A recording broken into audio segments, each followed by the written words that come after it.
Good afternoon, everyone. We're just going to give everyone a couple more minutes to get signed into the webinar, and Lori and I will get started in just about 3 to 4 minutes. While we're waiting, what would be lovely is if you tell us what city you're in, and please let us, well, me anyway, live vicariously through your weather. I'm in Minneapolis, where it's a little chilly today. So where are you? And just type into the chat box so we know. What's your temperature, Melissa? It is cold and rainy here in Pittsburgh. I have to say that's pretty standard for Pittsburgh weather this time of year. So we were blessed with some nice warmer weather about until a week ago, and now we're really seeing Pittsburgh fall. Nice and gray. Well, let's hear from some of you in the chat box while we are waiting. What city are you in, and how gorgeous is your weather or not? Got people scurrying in from all over the country, I'm guessing. I see some familiar names here. Hello to those that I know. And hello and nice to meet you if I haven't met you before. I will use the chat box regularly. So let's type into the chat box, folks, not the questions box.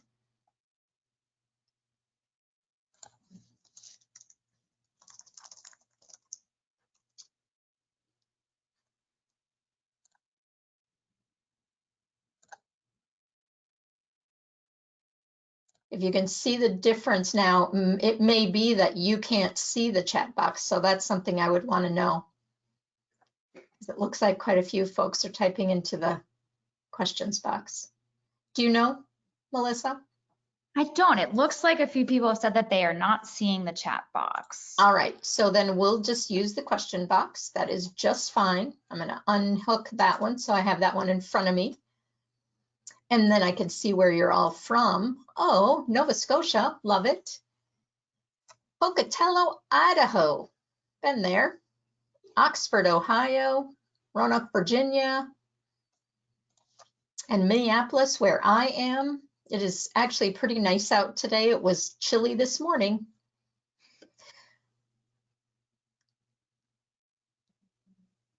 How many of you have been on a DipJar webinar before? Go ahead and type in yes or no into the question box.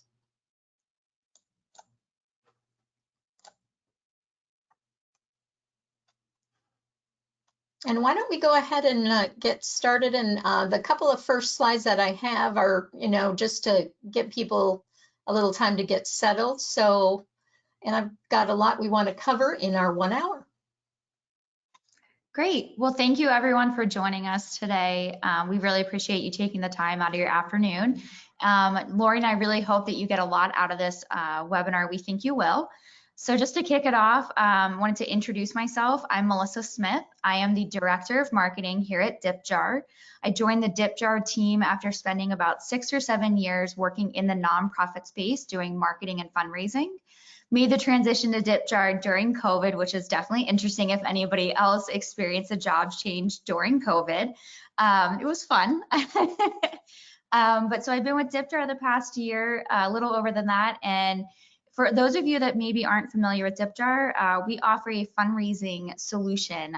So I'd love to answer any questions anyone has about DipJar. Well, let's dive in because I've got some questions about DipJar.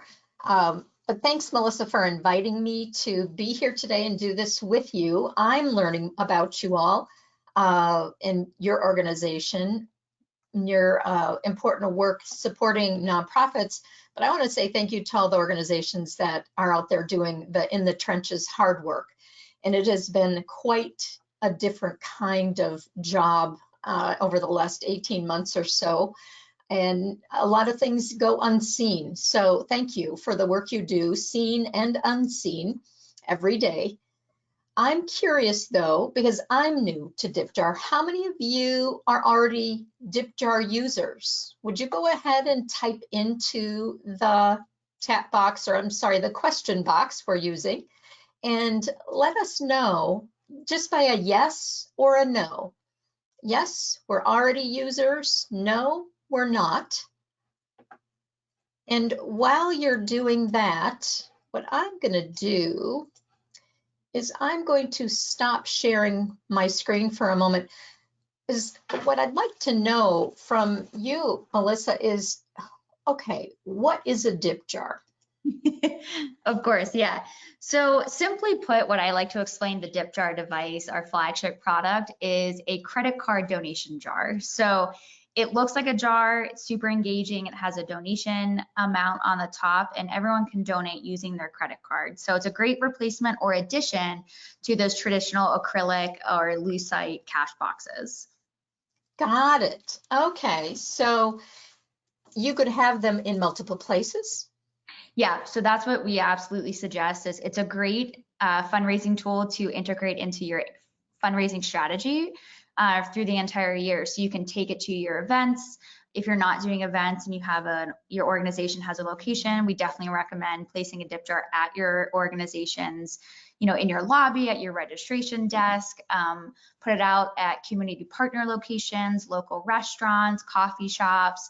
Really can go anywhere. It connects through a wireless connection, so you can take it anywhere you need to go. I've been digging around on your Instagram page just to get, sort of prepared for today. So those of you who are new to DipJar, this is what it looks like. It's not really a jar. It's a little, kind of techie thing. And organizations are using it in all kinds of creative ways. I'm going to talk a little bit about the folks at Loggerhead Wildlife Center as we move through the day here. But thank you, because I'm always looking for new and interesting ways to help organizations who are wanting to meet or exceed their fundraising goal, which aren't we all. I'm going to tell you about my background in just a moment, but before I do, I like to know your pain point. What is your biggest fundraising challenge right now, this month, this day, this week? Where are you hurting for certain? What's tough for you? What would you like to be having some relief in that area? And I'll just watch the question box as we go here. And while we're listening on the question box, I'll just tell you a little bit about my background. As I said, I live in Minneapolis. I've lived here most of my life. I spent 5 years in Phoenix from 97 to 2002. I kept having to come home for family things, and I missed the weather. I missed the change of seasons. There is something about having Christmas with snow, or spring, or right now the fall season with the smells of the leaves. I am a master storyteller and fundraising culture change expert. I believe that fundraising can have some ease and joy to it. And I've helped organizations tell powerful stories that have raised more than $500 million and counting.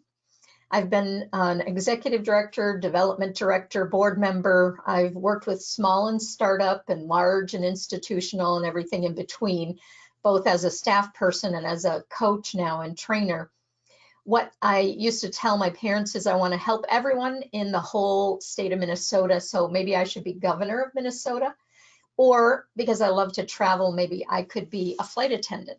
Well, fast forward many years, and what happened is I get to help people all over the world, but I do it, at this point, I do it one story at a time.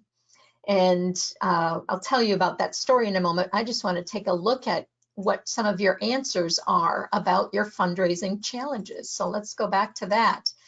Donor fatigue.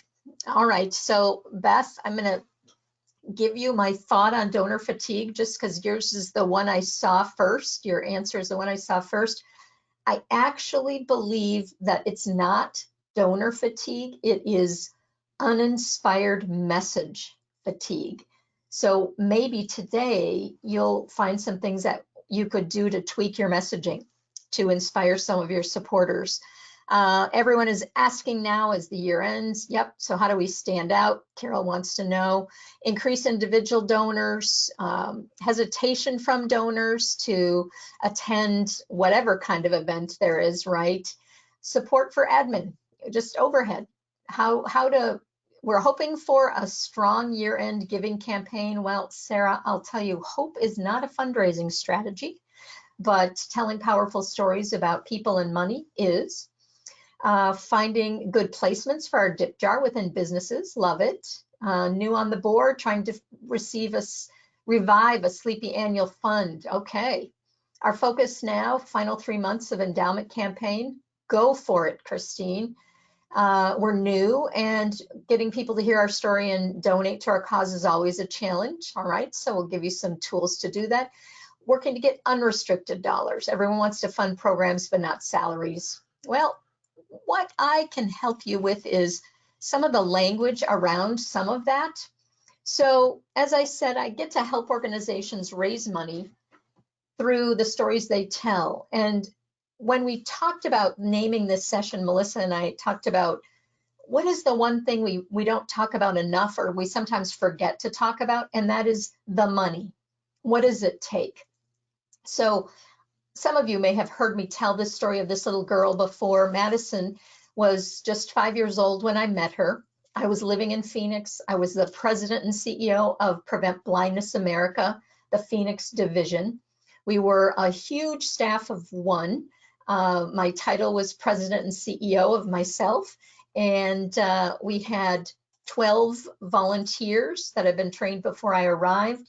We had one grant, and we were conducting vision screenings with a camera, special camera you had to be trained on, at preschools.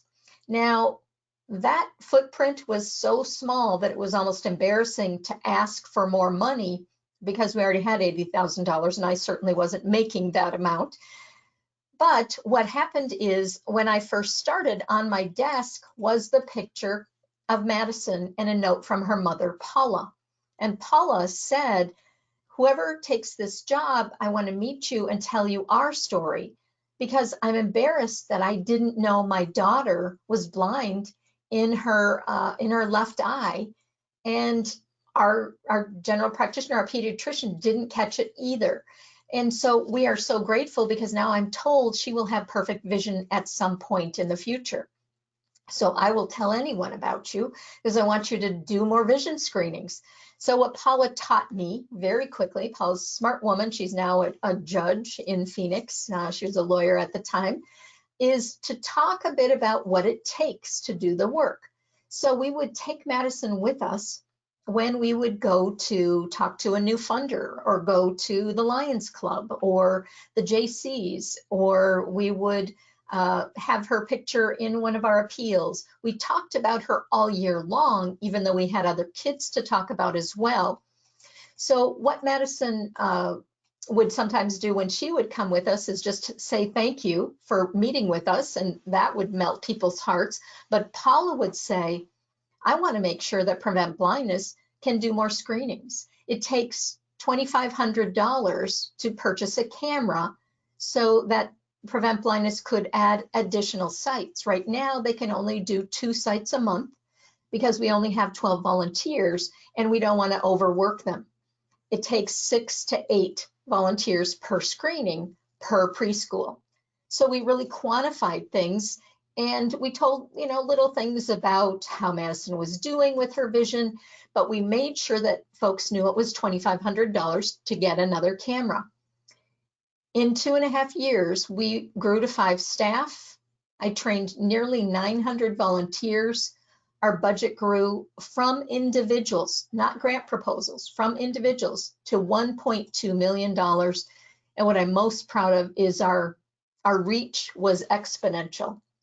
And from there, I was invited to take on the development director position at the Department of Ophthalmology down in Tucson, Arizona, at the University of Arizona.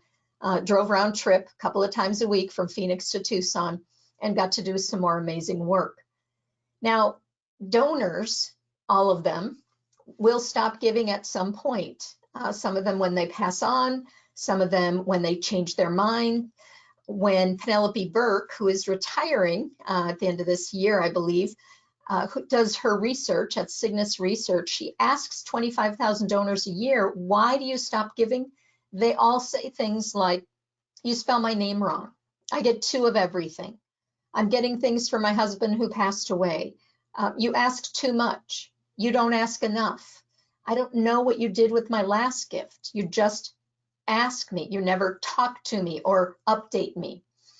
The good news is there's a failure to communicate is the through line of all of those reasons, and we can do something about that. If donor retention in the United States is about 47, 46, 48% on any given year, less than 50%, we've all got some good growth that we can do. When we get donors to give at least one more time a year, that increases to 60%. And when we get them to give monthly, it increases to 90% retention. So we want to focus on the one thing that we can all be focusing on pretty easily. It's what are we saying? Where and when are we saying it? Who are we saying it to? So pausing for just a moment to think about, well, wait a minute. Is our message going to cut through the noise that's out there right now in these last 3 months of the year? Why would people connect with us? What are we saying that will cause our message to be relevant or resonating with folks? And our job today more than ever is to really simplify the complexity of our work. At the Department of Ophthalmology at the University of Arizona, I was the first full-time development director. I was told I had a budget of $300 for the whole year to raise $250,000. The good news is I knew how to tell stories. I knew how to quantify what we needed, but I also grabbed a yellow notepad from the Department of Ophthalmology and wrote down on 7 pages, what are the things that would help me do my job? So when I was telling a grateful patient story, I would say to do more of that for Sylvia or whomever. I wouldn't be doing a service if I didn't tell you the top 2 or 3 things on my wish list today. And so I would tell them about the computers we could use, or covering, postage, letting folks know that it was $300 I had to spend, but we wanted to fund more research projects and do more. We did vision screenings there as well. We had an eyeglass collection program. So I made things simple with the stories that I told, but I made sure that our supporters knew what their impact was. So this is a picture from the Loggerhead Marine Life Center, one of DipJar's clients. And I loved their Instagram post that showed us that this very large, I believe it is the largest sea turtle that they've rescued. She weighs 360 pounds and she had been injured. It was a boat strike injury. She's ginormous, but there's people in this picture. So whether you are advocating for clean air, clean water, saving animals, helping children, helping adults, helping seniors, putting roofs over people's head, there are always stories of people to talk about.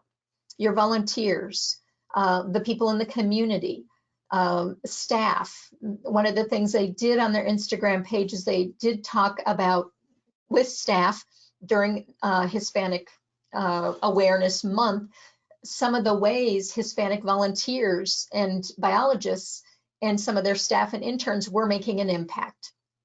So they were being relevant to the times, the current times. What I didn't learn is what does it take to help this large of a sea turtle?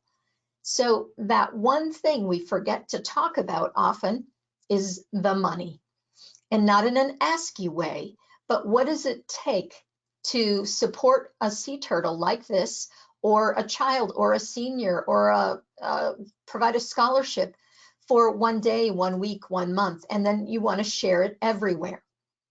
Because especially right now, this time of year, what people want to know is that there is more to do, that you have a waiting list, or you're saying no to some things, or you've cut to the bone and you've got to have more unrestricted operating dollars.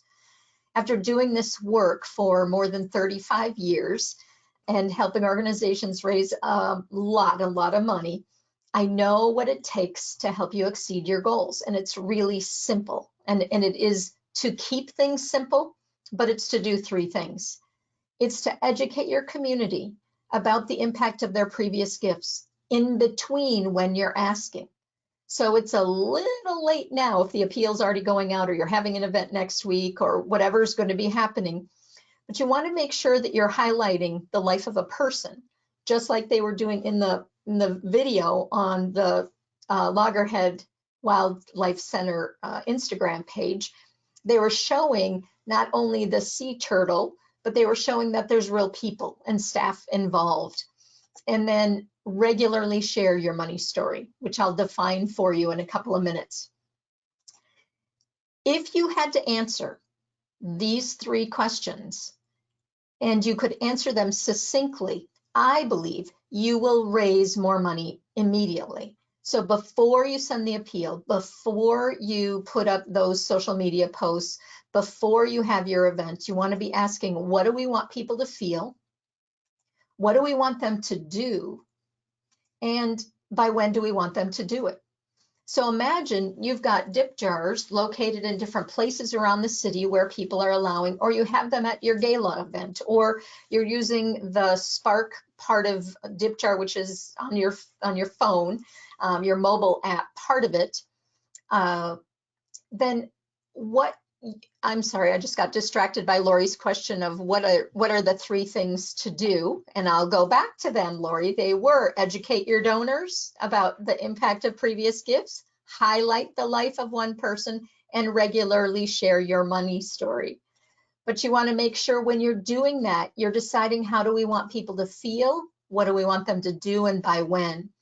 So if you are wanting people to give more at year end throughout the year, you want to be sharing the story of that person, like I did with Madison, and what it takes to train a volunteer to do a vision screening, and why it takes 6 to 8 people to do a vision screening, and that it takes more than one camera. What happened at Prevent Blindness America is we got $2,500 checks regularly because we were making sure to let people know exactly what to do, which was to help us provide, more vision screenings and give $2,500. We weren't asking them though. We were letting them know what it took to do our work. And we would get checks for $2,500 and offers for whole departments to volunteer from companies that we would go speak at. One of my mentors and colleagues and friends is Lynn Twist. She's written the book, The Soul of Money.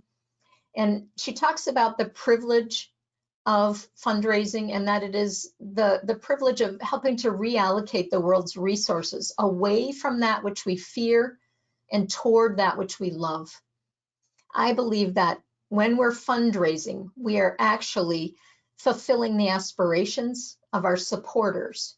We are answering the call to walk alongside a sea turtle, a senior, a veteran, someone who is hungry. But what we want to make sure that we're doing is not forget to talk about one of the key pillars on your table for success, and that is money. So we created money in order to exchange goods and services. So we wouldn't have to barter if we didn't need a whole lot of chickens all year long, or we didn't need any more whatever it is, urns, cement urns that someone might make.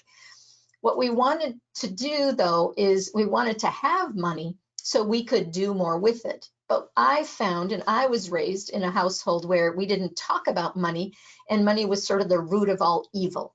So I didn't know how much my dad made until well after he retired. And then we didn't have the conversation about what did my parents have enough to live on until they were in a care center and we realized they didn't. I say that money, talking about money, can be one of the freeing things that we do for our organization, for those we walk alongside, and for our supporters. So just type a yes or no into the question box. What is it, your comfort level on talking about money right now? Is it good? Is it not good? Or is it great?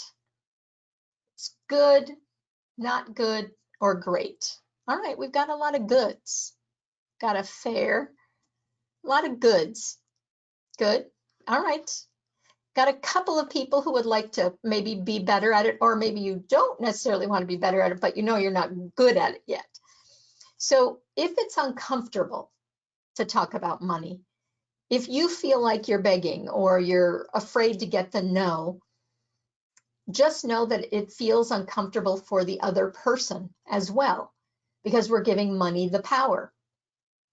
When it feels like we're focused only on what we need is more money, more money, more money, what we've forgotten is, what is it that money makes possible? So folks aren't our ATM, but folks have things that they can do to support us.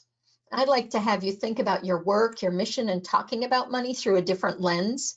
So how about, instead of saying, please give us money, donate now, give today, please give again, we say something like, and I'm going to actually read this. This is from Seth Godin.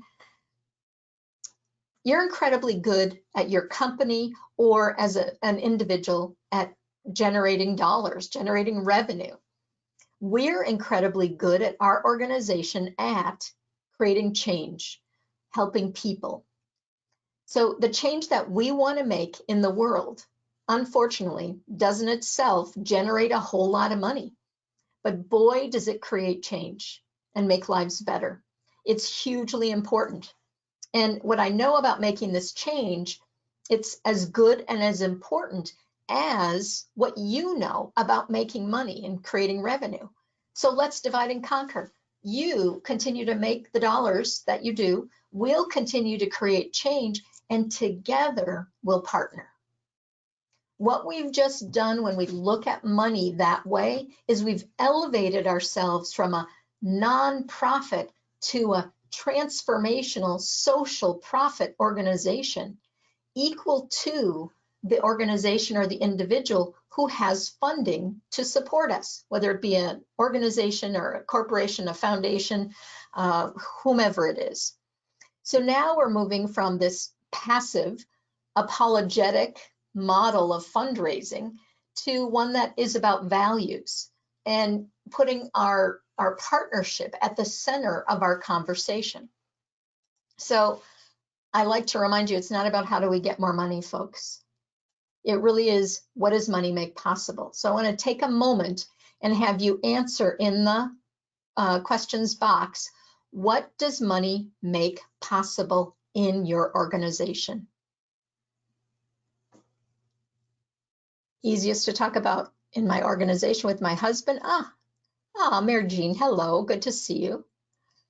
What does money make possible at your organization? Be as specific as possible per person. What does it make possible? Could be per sea turtle, I don't care. What does it make possible? Exhibitions, maintenance, programs. So even be more specific, Matthew, how much does it take to provide one program that how many students or individuals will get to see? Let's see, it allows us to give concerts. How much does it take to do one concert? And is there a story about one person whose life is different because of a concert? Money makes it possible for us to rescue delicious unserved food from events and connect it with our neighbors in need. I'd want to know about one of those organizations, what kind of food and who does it go to? This is lovely. $500 will keep a family that's behind on rent from becoming homeless. Bam, there you go. Specific, I get it. $20 will buy a pair of custom shoes, socks, and 2 fruit trees to allow a child in Uganda to attend school and transform their family. Okay, Diane, now you're talking. The specificity is important. We've got a few things that we want to talk about. We find it very easy to talk about our programs and services. We even sometimes talk about capital campaign issues where we have to have a bigger building. We're looking for more space or more desks or computers or whatever it is.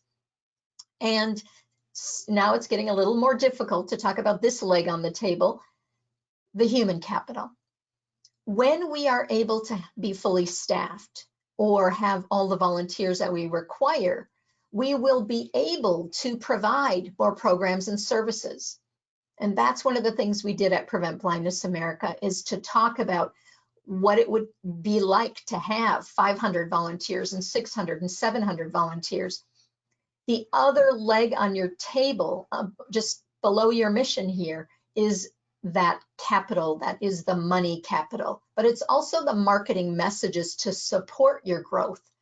So it is what we say to have people know what else you require. So having a conversation in your organization around each of these legs for success. How do we talk about programs and services and equate what it takes to fund them? What kind of space issues and challenges do we have, or administrative overhead challenges do we have, and what will it take to fully fund our mission? So if you haven't figured out by now, my secret sauce is to talk about money so you can raise more money. Do you know what would be enough money to fully fund your mission? And I don't mean just meet the budget this year. That's not fully funding your mission. That's actually making sure that your budget balances. That's different. So what would be enough money to fully fund the vision of where you're headed? So I say that, I'm certain you need some things, but I don't like the word need. Need implies duty and obligation, but it does mean there's something missing. So what I like to talk about is what is missing. Here's where you are today, and here's where you want to be. So what it truly takes to do your work this year, and that might mean add a staff person, or it might mean increase salaries so that you can retain the quality staff that you have. And then you subtract away what you've already received. So that is your gap in what's left to raise this year. Now, talking about that gap is something we forget to do. We might say this letter campaign has a goal of $50,000, but frankly, people don't care so much about your goal. They care about the gap between where you are today and where you must be in order to fully fund your mission and say yes to more people like little Madison. And then you want to make sure I know what the amount is you've raised so far this year. So those are some big numbers for some of you, and there's some smaller numbers for others of you. So it might be something like this. And Mary Jean, I don't remember what your annual budget is, but I'm gonna guess. I'm gonna say it's $1.2 million. But really, to fully fund the mission at the Conservancy would be about $3 million. So you might say, we're on a path here at the Conservancy, the Rockland Conservancy of Music, to be a $3 million organization. That will mean we'll fully own our building, all our debt will be paid off. We will be able to grow our senior programs. We'll be able to scholarship more students like little Tony. But this year, we're at 1.2 million, and we've got some work to do because we're just at about $972,000, and we've got just about 2 months left before the end of the year to close our gap. But let me tell you about little Tony, who is partnering with a grandparent in our grandparents program and bringing music to elderly folks in our community. So now what we're doing is we're putting faces and names. We're not leaving money on the table by just saying, we want to raise $50,000 between now and year end. We're actually telling a bit of a story. We're causing money to stop by, take a visit, do some good, and then get into people's paychecks and move out into the community and exponentially make change. The most disengaging words that you can use this time of year are help us with our goal. Please just think of some other way to talk about the fact that you're on a path or you're on a mission to fully fund your mission of blank. And this year that will take blank dollars. But let us put a face on that for us so we can understand who that is and why it takes what it takes. So that visionary money story is something we don't give ourselves much time to think about or talk about very often, because life is fast and fast-paced and our phone is beeping and emails are popping in. But to have a conversation, especially early in the year, your fiscal year, your calendar year, about what or how many people, sea turtles, are you saying no to? Where have you cut to the bone? What could you or should you be doing more of, because the community is asking for different things? Certainly during the pandemic, we have shifted, many organizations have shifted priorities or shifted to online support, and that takes some different kinds of support and for sure dollars. But how much would it take to do those things? Notice I don't say we need this amount of money. So your clear money story puts a face on your mission in action. It informs your supporters about what it takes to fully fund your mission. It also allows your community to see progress updates all the way up until the day of the gala, all the way up till the week the mailer is going out, all the way up until that last week of the year, where you take the story that you told us in the mail appeal and you tell us little snippets about that person, that family, that sea turtle, and tell us where we've reached some milestones. But the last is, those stories, those messages are inspiring, they're specific, and they're relationship building. So let me see what I've been missing here in the box. All right. I don't know if it shows when I bring it on screen, but it's going to make it much easier for me to see here. Women feel empowered and resourced to parent their children. That's what money makes possible, but how much, Miriam? Big picture, ending childhood homelessness in Rwanda. What does it take one child at a time, Megan? And $25 can start a refugee child's English learning with a day of fly programming. So give that child, $25 can jumpstart a refugee child, like, give us the first name of that person. I love that you've got examples at different levels, Elizabeth. $20 will buy a custom pair of shoes. We talked about that one. 7 communities are begging for our work and support for the citizen science programs to perform the environmental testing. All right, Maggie, that's a really important message you want to be sharing. So let's just take that, Maggie. And so in one community that we haven't been able to reach, here is, we'll call her, give this person a name, Martha. Here's what we would like to do our citizen science program to perform environmental testing. Here's what Martha could do if we had the volunteers to train her. But it takes blank dollars to do that.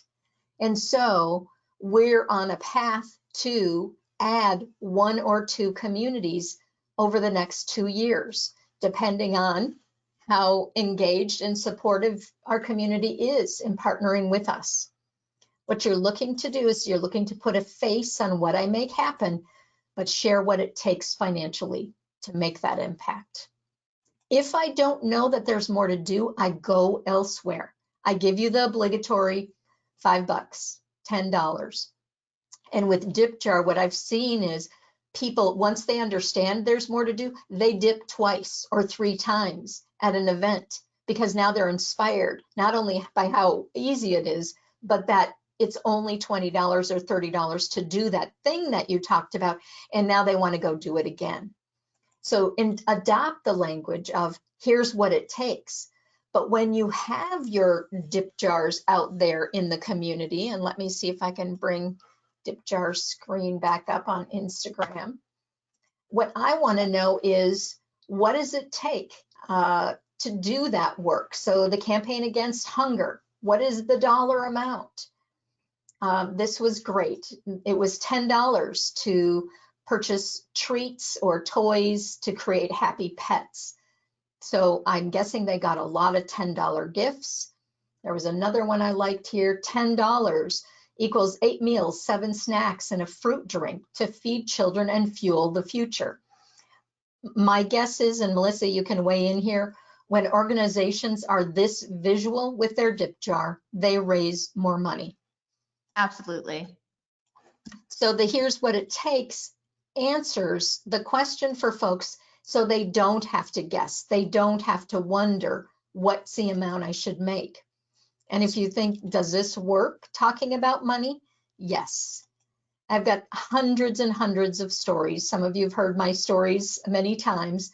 I'm the most proud of turning something from nothing into $5 million in contributed revenue for the Lowell Community Health Center a number of years ago. They literally had 0 donors, but they started talking about money and what it would take to renovate 100 square foot, 100-year-old mill in Lowell, Massachusetts. Very blue collar community. 1 out of 3 people use the community health center. They had more than 3,000 active donors when we completed the campaign, and it took only 2 years to raise $5,040,000.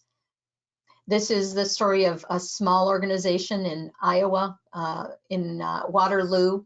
The Habitat for Humanity affiliate started to educate their community through taking them on tours of homes that were completed, homes that were in process of being built, and communities where they couldn't get to yet, to explain that it was $987 to purchase the appliances for 1 home, thanks to the partnership they have with Lowe's. Well, they were thrilled the day someone stopped by and asked, what was that amount for appliances? Was it around $1,000? I want to write a check for that amount so I can purchase the appliances for the next home you're building. And they explained when they would take people to see those different locations, both virtually now and in person, that it's about $150,000 to build a new home. So they called the day they got the visit from this organization you see on the screen when they dropped off a check spontaneously out of the blue for $150,000 to support the next home. They were doing this work in the summer, over the spring, making sure their board was clear about what it takes. And they were telling stories about real people, but reminding folks what it takes to do that whole project. They also, as I said, they brought people to communities where they weren't able to build habitat homes yet and explained what that would take. This organization, just a few months after they received that $150,000 gift, called me in tears, the CEO did, Allie here with the long brown hair, to say, Lori, we just received the largest gift we've ever received. Our community foundation called to say, we're going to grant you over 3 years, $800,000, but we found a matching partner so that we can fully fund all the homes in the new community that you've been talking about. That wasn't a solicited gift, folks. I've had an organization say, our donors are calling to ask what our funding gap is. So their last gift of the year, they've been giving already. What is it? What's our funding gap? Because I want to make sure my year-end gift is enough. When you are clear and bold, you don't have to be asky. You don't have to be beggy. People understand what it is that you're doing. And your supporters are already bought in, right? They've been supporting you a little bit, a lot bit over the last 1.5 years, 2 years, 5 years, 10 years. So we want to make sure that we provide milestone updates. This is my favorite graphic from the California Symphony. They made sure that their supporters knew what $50 would do, what $100 would do, what $500, what $1,000 would do, all the way on up to $20,000. And they had a $250,000 match the year they launched this graphic, made sure people were really clear. The truth is, and you can download this graphic if you want with this bit.ly link. Just remember, bit.ly links mean those are case sensitive. So the capital M, the capital S, and the capital I in money story images.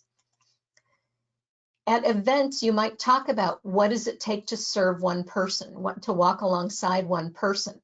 That happened at Volunteers of America out in Northern California last year, when we had to quickly scramble to move their spring event to June and have it online. The CEO talked about Greg, who had been living on the streets for many years, 35 years, in fact. He was 55 and he decided he wanted to have a different life. And so he enrolled in community college while living in a tent as a homeless man. So the pandemic happened. He couldn't live out on the streets anymore. Volunteers of America realized he was really committed to school, to getting an education. And they talked about the fact that it was $10,000 to help people like Greg walk alongside them for a full year.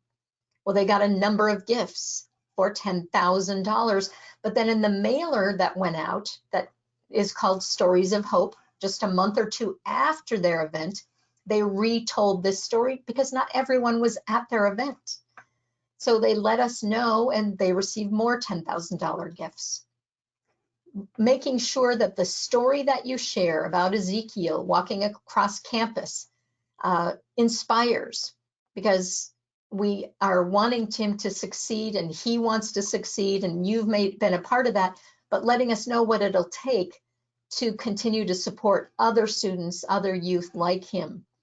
This organization, Interfaith Outreach and Community Partners, didn't just raise the $155,000 left, they raised over that, because they kept telling us for that last week what was left, and people kept giving, but they had powerful stories and pictures that went with that. Fear makes bad fundraising, and right now is not the time to be silent about what it takes to do your work. If you're nervous about how much you have left to give, please don't be. You want folks to know that there's a gap between now and the end of the year, or now and next fiscal year when your year ends. Break it into bite-sized pieces, by month, by week, but give us a visual that helps us understand where you are. And for goodness sake, put a face with your message about that dollar amount that it takes to help just one person. So what I want to make sure you know is you can stay in touch with me in some ways on social media. I've got free resources on my website and a blog that I send out some weeks. But I want to know, what did you learn? What action will you take? And go ahead and type in if there's any questions, and maybe Melissa will help me identify any questions here that I need to answer. What did you learn, if anything, and what action will you take? So while we're doing that, I'm going to ask Megan, how do we avoid exploitation of those we serve when we use their pictures and stories in this way? Well, the truth is, Megan, Drew, not every picture has to be a picture of a real person. You can say, I'm going to tell you a story that's a compilation of some of the folks' lives that we are able to support and who have had the courage to walk through our doors.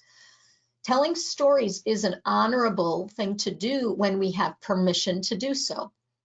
So making sure that if you are sharing a real picture, you have asked and you've gotten a release form, but you can say, I'm going to call this person James. And James is a bit of a mishmash of a couple people's stories of lives that you'll never get to meet, but they'd thank you if they could. They would love you to know that here's how their life is different because they had the courage to walk through our doors. And you're part of the team that supported them and walked alongside them. Notice the language choices I'm making, Megan, Drew. I'm making them the hero of the story, not you. I'm making sure to use language that is honoring and respectful, and that's the kind of storytelling I like to do. All right, share, let's see what else. I learned, when will we be able to use DipJar internationally? That's a question for Melissa, and she may take that one offline. We are from Spain and can't yet use it. I would hope that soon, coming soon, but you can change your money story, Christina, and let folks know what it takes to do your work. Evelyn learned the value of finding stories to tell and link them to the need. Selma says stories are powerful, creating our story and being clear about what it takes to make that possible. I love that you learned that. Curious about ask emails or letters. How long will people read? Not long. 250 words or less, Arnie, and you want the ask to be in the first or second paragraph, but you got to inspire me in the subject line. And you want to ask after you've inspired me, maybe by telling the story a few emails in advance. Kelia says, for a new organization that does not have too many stories to share, should the fundraising focus be on what it takes, what money makes possible to accomplish? Actually, you always want the story to be about a person. So, Kelia, the story could be yours. How does it feel to be here? How does it feel to be one of our tiny but mighty staff? If you don't have stories of real people to share, do what I did at the Department of Ophthalmology, and I spent some time at events where our grateful patients were. I would, when I was sitting in the waiting room seeing our ophthalmologist for my own eye visit, I would let folks know what I did. And when I would share that I collect stories, nearly everyone wanted me to know their story. And then I would do the research to find out what it takes to do that. And if insurance didn't cover all of what we did for that person, that was the gap message I was talking about with our potential donors. All right, anything else here? Can you use a person's story to raise general operating dollars? Absolutely, and you should. So here's what it takes to walk alongside one person in our, here's what it takes to have the most professional staff that will keep our seniors engaged and to be fully trained to work with our grandparents' chorus or whatever it is that you're cooking up. And then tell the story of how special that staff person is. Absolutely. We are looking to raise unrestricted operating dollars always if we can, and let folks know that we do that because you know you can trust us to put the dollars where they're most needed. All right, let me move forward and just share two more thoughts with you, and then I want to pop back on with Melissa. Just a reminder that it's the choices we make that show what we truly are far more than our abilities. I was not the best storyteller in school, not the best writer in college, but I've practiced a lot. And I've told some really long, boring stories. And I've worked at organizations where I didn't tell the story of one person and what did it take to do this. But when I switched my messaging, I became one of the standout fundraisers at different organizations that I've worked at, and watching executive directors and staff and board and volunteers adopt this method of talking about what's our gap, where are we today, and where do we want to be, that visionary path. That, and then putting a face to that, has exponentially, literally catapulted organizations' fundraising. All right, are these success stories of using the money story in museums, arts, and culture organizations? Absolutely. Oh my gosh, art is like my chocolate Godiva treat. Every single organization that you have has a story. So what have your artists been able to do during the pandemic when they couldn't perform? How have you been engaging your community, your volunteers, if you have, making sure to tell what it takes behind the scenes to keep the stage clean? What are the pieces of equipment that one special person manages and takes care of? There are all kinds of stories that you can share, one at a time, to inspire folks about how relevant and important the work of the arts is, especially right now when we're all needing a little bit of respite from the news and another winter of maybe some quiet time at home. I just want to make sure that you go talk about money wherever you take your message. And I'll stop sharing my screen, and Melissa, just jump back on and let me know, when you're helping organizations implement DipJar in their organization, what's the success that you've been the most proud of in seeing an organization do it quickly? I think, what we see customers being most successful with DipJar is really taking to heart pretty much exactly what you've been saying. When you put your DipJar out, you need to be telling your donors exactly what they are donating to and how that donation will impact your organization. So as Lori showed earlier, some examples of our customers, and Loggerhead Marine Life is probably one of our most successful customers. And what they do is that storytelling. They have their dip jars at their locations, and when they've captured, once somebody at their location has, seen exactly what Loggerhead Marine Life is doing, they're going to feel that emotional trigger to want to support that mission. And then their dip jar helps tell that story of like, hey, when you donate X amount of dollars, this is exactly how it funds the work that we're doing in our organization. So when you can connect that money story with the impact, at the site of your dip jar, wherever you are asking for that donation, that's when you're going to be most successful. I think what I saw on the Loggerhead, maybe it was on your Instagram page, that they've raised over $400,000 using DipJar. Yep. And, they actually first started they've kind of evolved as a DipJar customer, which is what we see.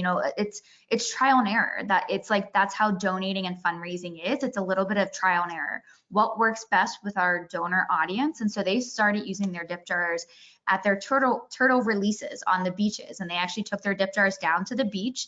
And while people were watching the hatchlings, walk back to the ocean, there was that emotional pull that I want to support this type of work.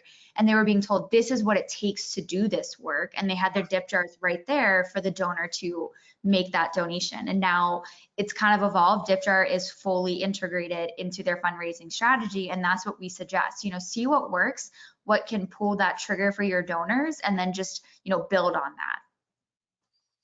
that. Carol wanted to know the bit.ly link. Carol, we'll make sure to send it with the slides and a link to the recording from today. Otherwise, I'd have to go back in the slides and read it to you, but we'll get the bit.ly link to you. What is the most creative way you've seen folks use DipJar? Is there anything that is just like, oh my gosh? I will say there's two. So there's one that's cute and funny, and it's actually one that you showed, and it's Friends of Dallas Animal Services in Dallas, Texas. And they have named their dip jar Phoebe, and they put a tiny little dog collar on with dog ears, and they have it rotate around Dallas and different coffee shops, bars, restaurants. And they've made like a social media campaign out of it to say, hey, go find Phoebe. And so not only are they encouraging support of their community partners by encouraging their audience to go to that coffee shop and buy a cup of coffee, but it's also gaining attraction for their dip jar Phoebe. And so it's a fun campaign. It's memorable. I mean, it's something that I think I saw when I first joined the company, and here I am a year and a half later. And it's one of those things that I still talk about as one of the best ways I've seen dip jar used. Nice. Yeah. And then I think the other one that is a great way to use it that you may not be thinking about is lending it out to your board members and volunteers and staff. If you are struggling to find ways to use it, if you're not doing events like you used to in this post-COVID world and things of that sort, lend it out to people that are doing things. Maybe you have some board members hosting some holiday parties coming up. Ask them to take the dip jar to their holiday party and see if they can get their group of friends and family to support a mission that they care about. That's a great idea. It is, and it takes kind of the stress off of the organization staff thinking of all these new ways, and engages their board and volunteers in fundraising efforts. But I would say be sure to provide them with that visual of what does it take to fully fund our mission or to serve one person. So there's a picture and an amount, and it's clear. So then that takes some of the pressure off the board members to have to say, please give $5,000. No, if everybody gave a couple $100 tonight, and they did that because you said it's $150 to cover the the electric bill for a family in our community this winter, how many people are going to give $150 that night? I would say quite a few. Absolutely. Well, I think we're at our end of our hour, Melissa. Thank you. And thank you to everybody for joining us. I'll make sure to get you the slides so you can share them with folks. And I'm just really excited to know more about you. I really love the concept of not having it be so hard to say, could you give a little amount today that's going to make a big difference?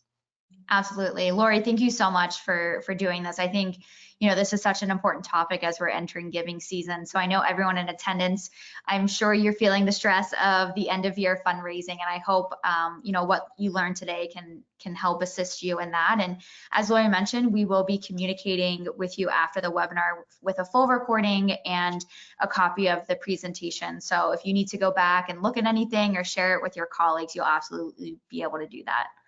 Perfect. All right. Have a great fall. Be well, everyone. Thanks again, Melissa. Wonderful. Thank you.